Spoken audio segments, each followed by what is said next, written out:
के लिए, accurate sign के लिए, कुंभ राशि वाले व्यक्तियों के लिए एक विशेष कार्यक्रम है, बहुत खास कार्यक्रम है।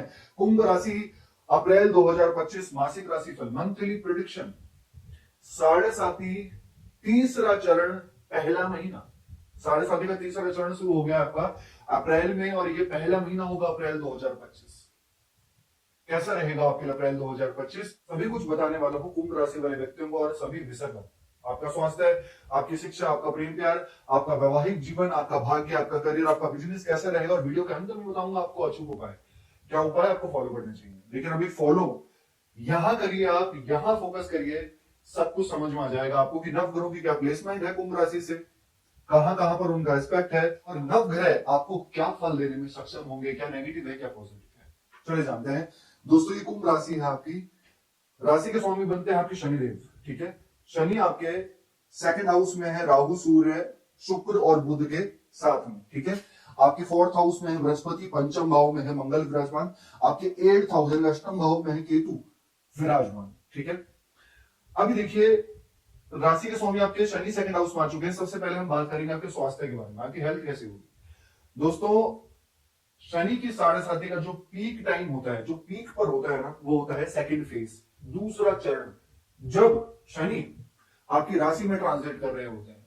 मतलब शनि की साढ़े साथी चाहे किसी की भी चले, किसी भी राशि की चले, पीक टाइम तब होता है जब दूसरा वाला फेज चल रहा होता है। सेकंड फेज सबसे पीक होता है, वो बीच में होता है, राशि के ऊपर होता है, और वो सेकंड फेज, वो जो पीक वाला टाइम था वो खत्म हो गया आपका, और ये तीसरा चरण आपका शुरू हो गया। ठीक है, स्वास्थ्य की अगर मैं सबसे पहले अगर बात करूं, आपकी ज्वाइंट्स पेन, ठीक है, आपको घुटनों में पेन था, या फिर आपको अंदरूनी पेन था कहीं पर, आपके शोल्डर्स में पेन था, आपके हाथों में था, आपके ज्वाइंट्स में पेन था, और खासकर आपके पैरों से रिलेटेड, खासकर आपके पैरों में कोई ऐसा पेन था, निश्चित अभी आप उससे छुटकारा पाते हुए देखे जाएंगे। एकदम से तो नहीं, लेकिन धीरे धीरे चलकर अप्रैल से आपको दिखने लग जाएगा कि उन समस्याओं से आप बाहर निकल रहे हैं। ठीक है, इसके साथ साथ ऐसा हो रहा था कि आप अननेसेसरी ट्रेवल्स कर रहे थे, कुछ प्रिडिक्शंस बता रहा हूं आपको, साढ़े साथी के तीसरे दूसरा चरण खत्म होने के बाद अननेसेसरी ट्रेवल्स कर रहे थे, लेकिन रिजल्ट जीरो। ट्रैवल कर रहे थे, रिजल्ट जीरो, या कहीं पर आप हाथ डाल रहे थे अपने करियर में, कुछ करने का प्रयास कर रहे थे, लेकिन रिजल्ट जीरो। अभी यहां पर आपको देखने को मिलेगा कि हाँ, कुछ हद तक पॉजिटिव रिजल्ट मिलेंगे।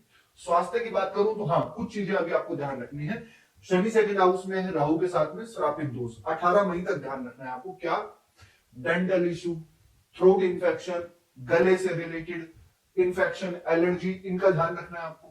ठीक है, जहां पर ज्यादा पॉल्यूटेड हो, पॉल्यूशन वगैरह हो, वहां पर आपको नहीं जाना, जाना है तो थोड़ा अपना ध्यान रखना है, खाने पीने का ध्यान रखना है। ठीक है, अभी अभी थोड़ा 18 मई तक, उसके बाद नहीं। ठीक है, जब तक श्रापित दोष है। ओके, बात करते हैं आपकी पढ़ाई। विद्यार्थी कैसा होगा आपके लिए अप्रैल का महीना। फिफ्थ हाउस होता है पढ़ाई का, पंचम भाव, फिफ्थ हाउस के स्वामी बनते हैं बुध ग्रह, बुध सेकंड हाउस में है और मंगल आपके पंचम में है 5 अप्रैल तक। ठीक है, देखिए भाई, बुध जो है वो सेकंड हाउस में है, बुद्धि रहेगी, इंटेलिजेंसी रहेगी। ठीक है, लेकिन बुध के साथ में राहु भी है और शनि भी है, यानी कि कभी कभी पढ़ने के साथ साथ ना हमारे मन में कुछ कंफ्यूजन होगी। एक चीज होती है ना कि हम किसी चीज को कर रहे हैं और उस चीज को कर रहे हैं, लेकिन उसी चीज में हम डाउट, उसी चीज को लेकर कंफ्यूज हो रहे हैं। ऐसा क्यों आखिर? क्योंकि बुध के साथ में राहु है। राहु का काम क्या है? कंफ्यूज करना। राहु दूसरों की पावर को ले लेते हैं और केतु दूसरों में पावर डालते हैं। राहु दूसरों की पावर को छीनते हैं, ले लेते हैं। यहां पर बुद्धिमत्ता होगी, आपके अंदर इंटेलिजेंस होगी, आप पढ़ाई भी करोगे, लेकिन वो कभी कभी होता है ना, छीन लेना। आप पढ़ाई कर रहे हो, आपको लग रहा है कि मैंने पढ़ाई किया था, मैं भूल कैसे गया, मेरे माइंड से स्लिप कैसे हो गया, मेरे माइंड से निकल कैसे गया अचानक, ये आपको देखने को मिल सकता है। इसके लिए कुछ उपाय बताऊंगा आपको लास्ट में, वो जरूर आप फॉलो कीजिएगा। लेकिन अगर आपका एग्जाम है और खासकर 14 अप्रैल के बाद है, मैं कहूंगा 90% वो आपके लिए अच्छा है। ठीक है, और अगर आप कुछ एग्जाम देना भी चाहते हैं, कोई फॉर्म फिल करना चाहते हैं, पढ़ाई से रिलेटेड एडमिशन करवाने की सोच रहे हैं, तो ये महीना आपके लिए अच्छा है। 14 अप्रैल के बाद बहुत अच्छा है। ठीक है, बात करते हैं लव रिलेशन के बारे में जरा। प्रेम प्यार कैसा होगा आपका? फिफ्थ हाउस ही होता है दोस्तों प्रेम प्यार का, पढ़ाई भी यहीं से देखते हैं, प्रेम प्यार भी, संतान के बारे में भी यहीं से देखते हैं, पंचम हाउस। फिफ्थ हाउस में मंगल है 5 अप्रैल तक, और बुध शनि के साथ में। हाँ देखिए, अब जो फर्स्ट लॉर्ड है शनि और जो फिफ्थ लॉर्ड है बुध, दोनों साथ में सेकंड हाउस में। अगर आप गुस्सा करोगे तो मैं मना लूंगा, और अगर मैं गुस्सा करूं तो तुम मना लेगा। ऐसा मैं क्यों बोल रहा हूं आखिर? क्योंकि दोस्तों, जब भी मतलब कहते हैं ना कि फर्स्ट लॉर्ड और सेवंथ लॉर्ड साथ में होते हैं, यानी कि आप और आपके जो जिनके साथ आपने मैरिज करी है वो साथ में होते तो बहुत अच्छा होता है। वैसे ही फर्स्ट लॉर्ड और फिफ्थ लॉर्ड साथ में होते हैं तो कितना भी चाहे फाइट कर लो, लेकिन वो उस फाइट के पीछे जो प्रेम होगा ना, वो उससे दुगना होगा। ऐसे ही यहाँ पे दिखाई दे रहा है कि आपका फर्स्ट लॉर्ड शनि बुध साथ में है सेकंड हाउस में, कितना भी कुछ भी कर लो आप, लेकिन प्रेम में कोई कमी नहीं आने वाली इसमें। और आपकी लड़ाई में भी प्रेम होगा, आपकी जिद में, आपकी वाणी पे, आपकी हर चीज में आपको प्रेम देखने को मिलेगा।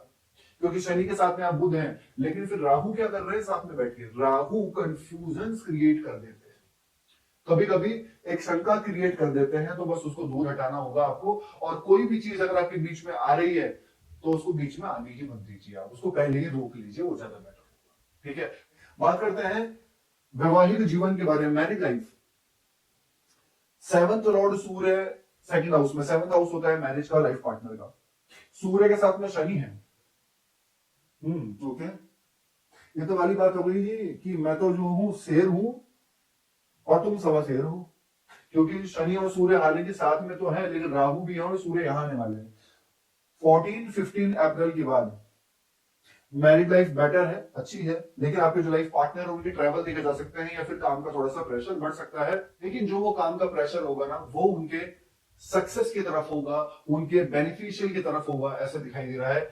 और 14-15 अप्रैल के बाद बेटर है मैरिड लाइफ। बात करते हैं सबसे महत्वपूर्ण विषय पे, भाग्य, करियर, बिजनेस। ये स्थान दोस्तों भाग्य का है, 9th हाउस, ये भाग्य का है। ये 10th हाउस होता है करियर का। भाग्य के स्वामी शुक्र उच्च के होकर बैठे सेकंड हाउस में। मैं कहूंगा भाग्य सातवें आसमान में, सात में सात और जोड़ लीजिए, बहुत अच्छा भाग्य है आपका इस महीने। क्यों? क्योंकि भाग्य के स्वामी शुक्र जो है वो एग्जॉल्टेड है, उच्च के होकर बैठे हैं, वो भी धन स्थान में जाकर बैठे हैं। और साथ में राशि स्वामी शनि को लेकर बैठे हैं, यानी कि इस महीने आपका भाग्य अच्छा है, बहुत अच्छा है। अगर आप कुछ भी करना चाहते हैं निश्चित आप कर लीजिए, चाहे वो ट्रेडिंग हो, चाहे वो कोई इन्वेस्टमेंट हो, चाहे वो कोई मांगलिक काम हो, शुभ काम हो, नए काम की शुरुआत हो, कहीं जाना हो, कुछ भी करना हो, लेकिन आपका भाग्य आपका पूर्ण रूप से आपका साथ दे रहा है। ठीक है, बिल्कुल दे रहा है, क्योंकि शुक्र यहाँ पे उच्च है। मैं कहूंगा कि बहुत अच्छा है भाग्य आपका। करियर की दोस्तों अगर मैं बात करूं तो 10th लॉर्ड मंगल छठे घर में आने वाले हैं, 12वें घर को देखेंगे, यानी कि 10th लॉर्ड का कनेक्शन 12वें घर में पड़ रहा है। लॉन्ग ट्रैवल, काम की वजह से ट्रैवल हो सकते हैं, दूर यात्रा हो सकती है। अगर फॉरेन जाना चाहते हैं कुछ व्यक्ति तो फॉरेन भी जा सकते हैं। मंगल आपके छठे घर में आएंगे तो शत्रुओं से थोड़ा सा दूर रहें, पॉलिटिक्स के चक्कर में ना पड़े, एनर्जेटिक रहोगे आप, नए नए काम को सीखने का प्रयास करोगे आप। मंगल है छठे घर में, ठीक है, लेकिन मंगल देखेंगे फर्स्ट हाउस को, तो आप अपने काम में, अपने वर्किंग प्लेस में, अपने एनवायरमेंट पे गुस्सा ना दिखाएं, अग्रेशन ना दिखाएं, और जो भी आपको प्रेजेंटेशन देनी है उसको बहुत ही पोलाइट तरीके से दीजिए। आप कहीं पर भी आप काम करते हैं, जैसा भी आपका काम है, आपको बहुत पोलाइट रहना होगा। ठीक है, बाकी एनर्जेटिक रहोगे आप, कॉन्फिडेंस अच्छा होगा। 14 अप्रैल के बाद आपका कामकाज और ज्यादा बेटर हो जाएगा, आपका करियर और इंप्रूव होगा।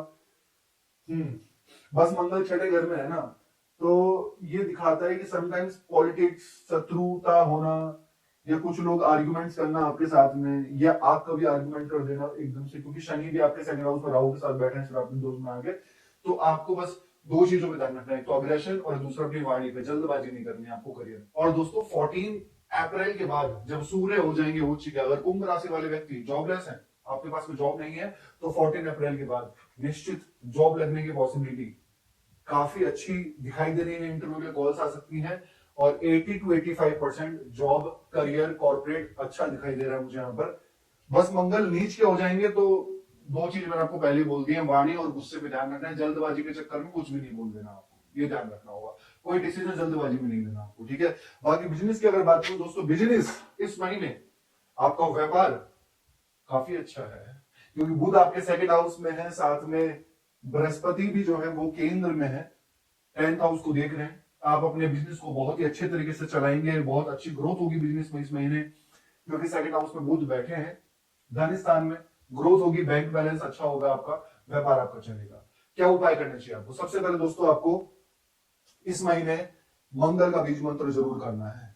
ओम क्रम क्रीम क्रूम स भुमाय नमः 108 बार हनुमान चालीसा का पाठ आपको निरंतर फॉलो करना है, अच्छा रहेगा आपके लिए। ठीक है। इसके साथ में बुध ग्रह का बीज मंत्र करो, ओम ग्राम ग्रीम ग्रोम स बुद्धाय नमः 108 बार। और जब तक शनि की 7:30 है शनि का बीज मंत्र करो, ओम ग्राम ग्रीम ग्रोम स शनिश्चराय नमः 108 बार। कैसे लगा आपको वीडियो? लाइक कीजिएगा, शेयर कीजिएगा, बने रहेगा हमारे साथ। धन्यवाद।